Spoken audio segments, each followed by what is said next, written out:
لازمًا يا حبيبة قلبي كده بمعدل كل شهر تحطي لِك أي حاجة كده على جنب،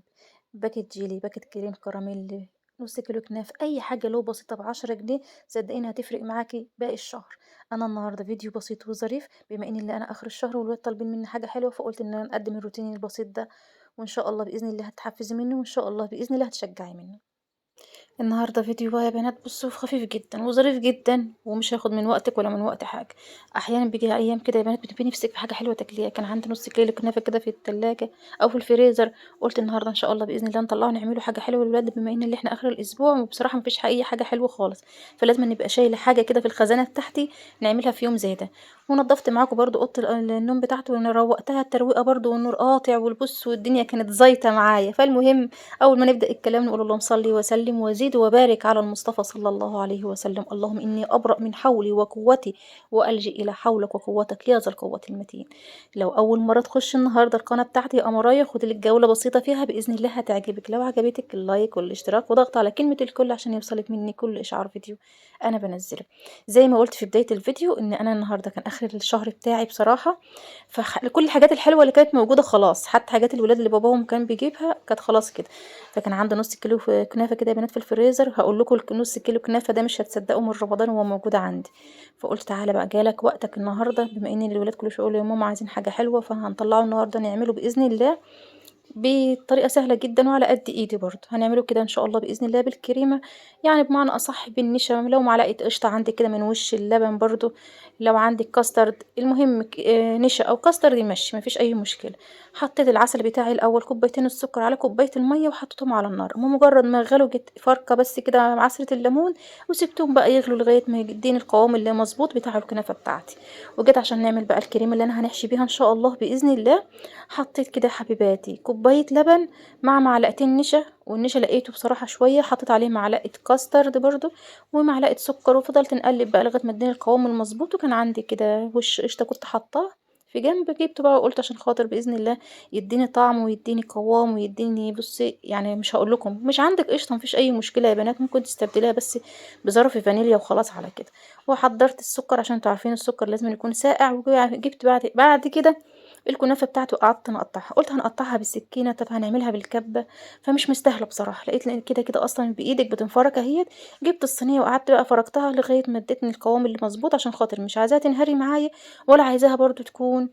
يعني ايه ماسكة في بعضها، فاهمين قصدي ازاي؟ اكيد كلكم يا بنات جربتوها. ممكن تعمليها بأي طريقة، عاوزة تعمليها سادة مفيش أي مشكلة، بس أنا كده كده لقيت عندي اللبن لقيت عندي الكاستر لقيت عندي النشا، مش موجود الكلام ده خالص، اعمليها سادة زي ما قلنا هنعملها يا دوبك بس تعمليها بالسكر وتسقيها بالسمنة بتاعتها الأول وتدخليها في الفرن لغاية ما تحمر، وبعد كده تعمليها العسل بتاعها. طبعا أنا عاملاها بسكر التموين عادي خالص، يعني مش لازم سكر أبيض لأن هي كده كده أصلا يعني بتحمر في الفرن، فالسكر يعني مش هيديكي مش هيغير لونها بمعنى صح، يعني مش هيأثر فيها. جبت الصينية بقى المقاس اللي انت تحبيه وحطيتها كده بين نص الكمية تحت، وبعد كده هننزل بقى بنص القشطة، بس لازم نص الكمية اللي تحت كلنا يا بنات أكيد عملناها برضو،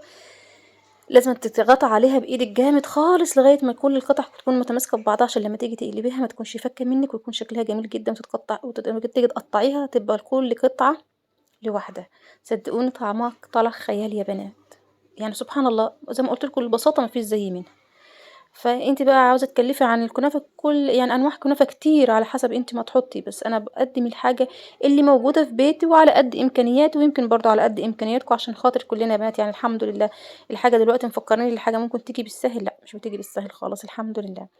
المهم خلاص ضغطت عليها بقى بطبق كده لغاية ما خلاص اتمسكت، ونزلت بقى بالكريمة بتاعتي اهي، انتوا شايفين الكريمة لسه سخنة يا بنات، طبعا بنحط الكريمة بحالها في وسط الصينية عشان خاطر بس ما تلفش في الصينية تحروق مني، يعني انا لسه هتحطي كمية فوق تاني فانت هتضغطي يعني بس ضغطة بسيطة هتفرد معاكي بقى الكريمة، يعني مش لازم تجيبها بقى على حوف الصينية تنحرق منك. ودي كانت ان شاء الله باذن الله بدايتي. طبعا بقى انت هتقولي لي يا ايمان انت بنتي اتغديتوا ايه؟ طبعا كنت عامله معاكم فراخ كنتاكي في الفيديو اللي فات او الروتين اللي قبل ده، فكان باقي عندي بقى فراخ هنسخنها بس للولاد جنب الحاجة المسكرة دي، قلت نعمل تغيير النهارده ان شاء الله باذن الله. ويوم النهارده كان سهل وبسيط، مطبخي كان رايق مفيش بس الا شويه مواعين كده كنت هنغسلهم ان شاء الله باذن الله. وننضف معايا اوضه النوم بتاعتي لان الولاد بقى جم من الحضانه، قعدوا يلعبوا في الأوضة، فبصراحة بهدلوا الدنيا وبهدلوا السرير، فالكهربا قطعت، قُلت لأ الكهربا قطعت مش هتوقّفيني عن التصوير، هنصوّرك بإذن الله، يعني بإذن الله هنصوّرك، والحمد لله قدرت إن أنا أصوّر، يا دوبك بس غيّرت مفارش السرير، ما فيش طبعًا مكنسة عشان نشفط، فأنا أحلى حاجة بنحبها يا بنات اللي أنا ناخد السجاد نفرده برّه، ننفّضه، حتى لو كنسة الأرضية من غير اللي أنا نفرش تحتيها. تمام، خلاص كده زقيتها أهوّة بالسكر بتاعها، سِبت بس كده حاجة بسيطة فيه عشان خاطر لمّا نقلبها بقى بيبقى في قعر الصينية كده بيبقى في حتت ما وصلّهاش العسل بتاعها، نيجي عاملاها. بس أهم حاجة بقى يا بنات اللي إحنا نسقوها بس وهي طالعة سخنة بقى كده والشربات ساقع معاكِ، بتدّي معاكِ نتيجة هايلة بصراحة. آدي يا بنات كان لونها ما شاء الله شوفوا من تحت عاملة إزاي، فلقيت إن العسل كان واصلها كلّه يعني، بس كانت ساعات بتحصل معايا إن الحتة اللي في النُص دي ما كانش بيبقى واصلها العسل. فالمهم اللي أنا عملت يعني حساب نفسي، ومن التجارب بقى اللي إحنا بنعملوها في مطبخنا أكيد بنتعلموا حاجات كتير كل يوم، وسقيتها بقية العسل بتاعها وما شاء الله لا قوة إلا بالله يا بنات طلعت تحفة بجد يعني. نقطّعها بقى كده خدت منها قطعة وهي لسه سخنة، أنا بنحبها بصراحة وهي لسه سخنة، مش سخنة جامد بس تبقى لسه سخنة كده لإن بتبقى الكريمة لسه سايحة فيها ما جمدتش. قطّعت بقى قطع شايفين اللون يا بنات ما شاء الله لا قوة إلا بالله، هي لسه سخنة أهي بتطلّع لسه البخار بتاعها وطعمها ما شاء الله. عايزة أقول لِك بس حاجة حلوة، يعني دايمًا كده أنتم عارفين لو باكيت بس يا بنات كريم كراميل أو باكيت جيلي أو أي حاجة من الحاجات البسيطة اللي بتبقى مكلفة 10 جنيه، تحطّها دايمًا كده في مطبخِك، تحطّها دايمًا كده في تلاجتِك، في الفريزر بتاعِك، بييجي في يوم من الأيام زي ما قُلت لِك في زنقة زي بقى آخر الشهر، الولاد بيبقوا طالبين منِّك حاجة حلوة، مش لازم إن أنتِ تنزلي السوق وتجيبي وتكلّفي، ممكن العملية بتبقى آخر الشهر خلاص مزنّقة، خلاص مصروف البيت خلص، فأنا بصراحة من الناس اللي بتحب كده جدًا يا بنات، بنحب دايمًا، دايمًا نسيب حاجة في بيتي، نسيب حاجة متسترة. يعني في ناس كتير بتقول لي مثلًا يا إيمان ده أنتِ ده بالِك طويل، مش حتّة بال طويل، ده بيبقى خلاص طبع يعني، إن أنا ضيف دخل عليَّ، ولادي طلبوا منّي حاجة، جوزي برضه جه فجأة، نبقى أنا يعني مش محتاجة لا ننزل سوق، مش محتاجة إن أنا مثلًا نتصل بحد يجيب لي أو ننزل فاهمين قصدي إزاي يا بنات؟ مش لازمًا يعني كل حاجة أول بأول كده تخلّصيها، وبعد كده تيجي في يوم زي ده بقى تبقي تلفي حوالين نفسِك وتحسي إن بيتِك مش متستر، فالحتّة ديّة بجد ربنا يسترنا دايمًا دنيا ودين يا بنات. وربنا يعلّي مقامنا إن شاء الله بإذن الله. خلّصت بقى الكنافة بتاعتي، بس أنا هاقول لكم يعني أنا طبعًا الكنافة ما حصلش بقى ده كلّه ورا بعضه، ده أنا سِبتها في الفرن شوية، وقعدت بقى لمّيت الكوتوبات مكان الولاد في الصالة وحاجات كتير يعني، بس عشان خاطر ما نطوّلش معاكم الفيديو، خدوا التحفيز وخدوا النشاط وخدوا الفكرة لو هي بسيطة. فكرة النهارده بس إن أنا لازمًا ندبّر بيتي ونوفّر أي حاجة لو بسيطة. لو بسيطة مش هتكلّفني. بالنسبة للتفريزات أنا بنحب التفريزات جدًا يا بنات، يعني أنا بصراحة بقيت معتمداها في حاجات كتير، بتوفّر عليّا جهد وبتوفّر عليّا وقت، وبتوفّر عليّا إن الحاجة تكون موجودة عندي في الفريزر. وزي ما قُلت لكم أنا من الناس اللي بتفرّز مش كل التفريزات كلّها مرّة واحدة، أنا لو نزلت بس بقى معايا 10 جنيه، 20 جنيه من الفلوس اللي معايا، لو جِبت بس حزمتين كده كزبرة ماشي، أو شبت ممكن نخرّطهم ونحضّرهم لأي مرّة نبقى عايزة نعمل محشي، وكل طلبات المحشي بتبقى موجودة واقفة على الخضرة بتاعتي. شوفوا حاجة بسيطة أهيّة، برضه السبانخ، البامية، أي فواكه، أي حاجة، مش لازمًا إن أنتِ تكلّفي نَفْسِك، لإن إحنا أصلًا في الأيام ديّة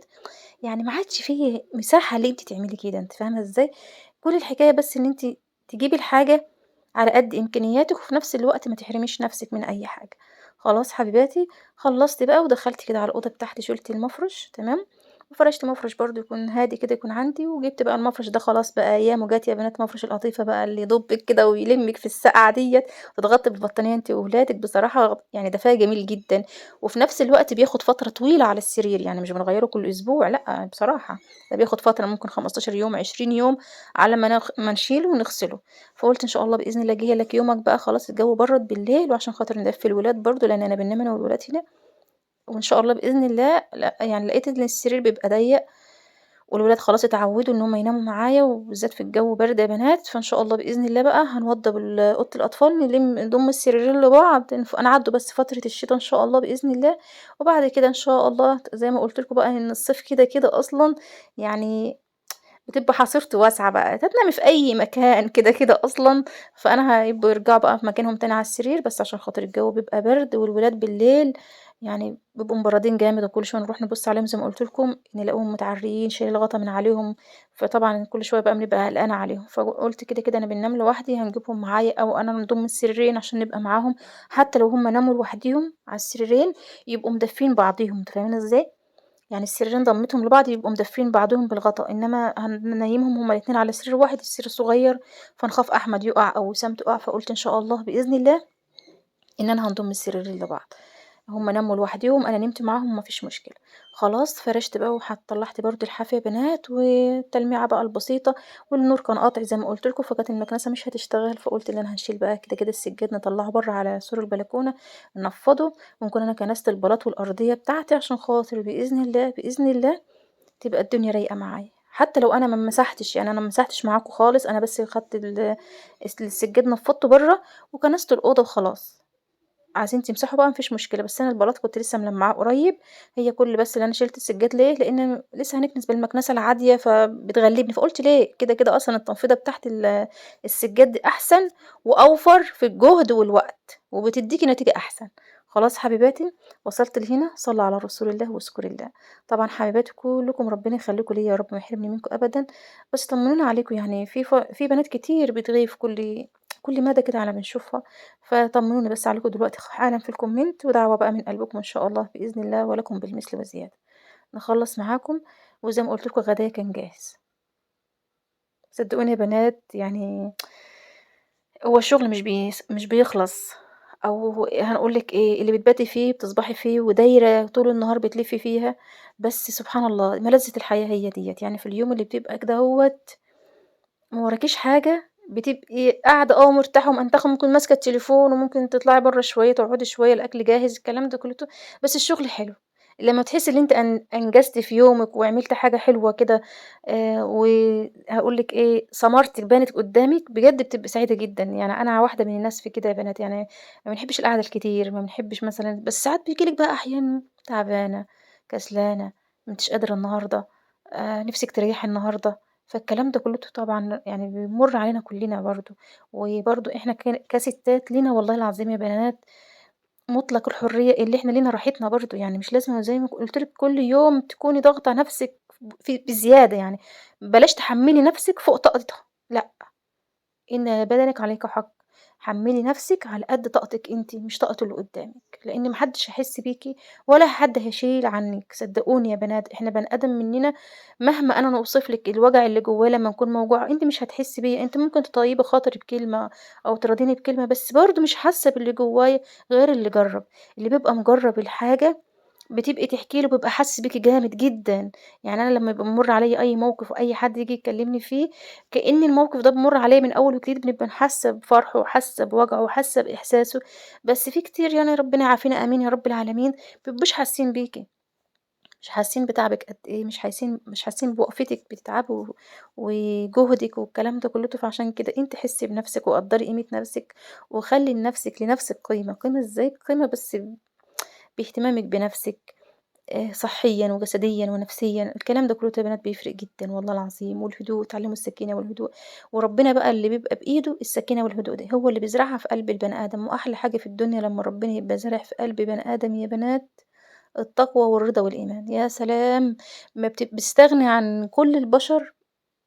بالقرب من ربنا.